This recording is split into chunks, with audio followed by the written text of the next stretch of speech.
In this part of the lecture, we're going to talk a little bit more specifically about those proteins, those transmembrane proteins that are situated in the plasma membrane and the different ways in which they can assist molecules in moving across that plasma membrane, either to get into or out of the cell.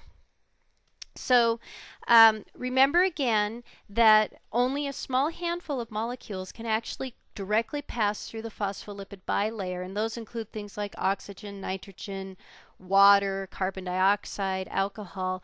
But for pretty much all the other molecules that need to move into and out of the cell, we have to utilize one of at least 3 different ways to get those molecules across. The first way we can do that is through something called facilitated transport. In facilitated transport, this is a type of diffusion. It's a type of diffusion that simply uses a protein, a carrier protein, to help move the molecules down their concentration gradient from where they are in high concentration to where they are in low concentration. Because we are just relying on simple diffusion with the use of a protein to help that movement, we do not need ATP, and that's a critical thing to remember. As long as I'm moving down the concentration gradient, I do not need ATP. So you can see in this example with this carrier protein, here's a solute particle on one side. That solute particle is going to enter into that carrier protein. Anytime something attaches to or detaches from a protein, it causes the protein to change shape. And in this case, the changing of shape of the protein causes that particle to be ejected out the other side of the plasma membrane. Now, a second way that items can get across the plasma membrane utilizing transmembrane proteins is through a process called active transport. In active transport, we have to utilize ATP, and the reason why is that we are moving items up their concentration gradient. That means we're taking items from where they are in low concentration and we're moving them up their concentration gradient to an area where they are in high concentration. That does not happen naturally. Okay, if a cell is chock full of fat, like a fat cell that stores lipids, if that cell is chock full of fat, trying to stuff any more molecules of lipids into that cell is not going to happen naturally. You're going to have to utilize ATP as an energy source to force those lipid molecules up their concentration gradient.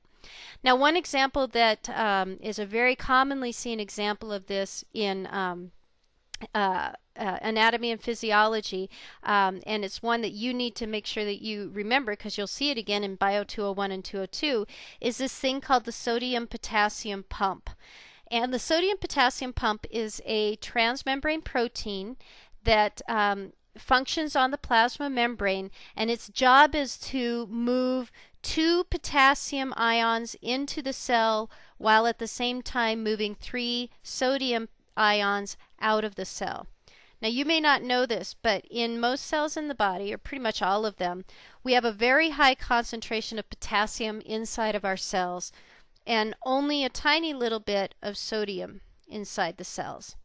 By comparison, the fluid that surrounds all of our cells is very high in sodium ions and has only just a little bit of potassium ions.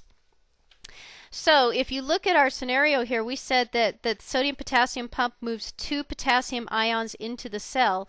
Well, that would be moving those potassium ions up their concentration gradient from where they are in low concentration here outside the cell to where they're in high concentration inside the cell. And conversely, we would be moving sodium ions from where they're in low concentration inside the cell to where they are in higher concentration outside of the cell. Again, because we're moving up the concentration gradient, we're going to use ATP. I believe I provided an animation for you that shows you how this pump works, so be sure you take a look at it. These pictures also take you through it step by step. Important things to remember here again are we have to burn ATP to make this happen. We're moving items up their concentration gradient.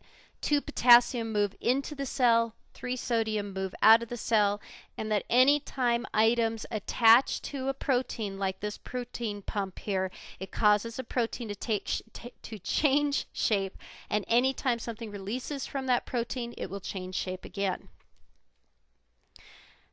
Now, I told you there were 3 ways things can move across the plasma membrane, so let's talk about the third option. Sometimes when we have really, really big particles or incredibly large molecules, trying to stuff them through a protein in the plasma membrane is just not possible. In those instances, we have to use a different kind of transport mechanism that involves the formation of vesicles. And what vesicles are simply are basically parts of the plasma membrane that have pinched off to form a little sphere with plasma membrane on the outside and whatever item we're trying to transport on the inside, and that gets taken into the cell. If an object comes into contact with the plasma membrane will invaginate. That means it will fold inward, and it will eventually surround that piece of food, pinch off from the plasma membrane, and shuttle into the cell. And that forms a vesicle or a vacuole. Technically, if it's a solid particle, it's contained inside, it's a vacuole. If it's little tiny things rather than a huge chunk, then it's a vesicle. But we're not going to get into the specifics. You can just call them all vesicles. When I take something into the cell, that's called endocytosis. Endo means into, cytosis means to take in or eat into the cell. Exocytosis means that we eject a large particle out of the cell. Pinocytosis is when we take, this is another word for cell drinking. It's when the cell takes in large quantities of water through one of these little vesicles. Now, the important thing to remember with all of these processes, it takes a lot of energy to fold up that plasma membrane and pinch it off or to merge with the plasma membrane.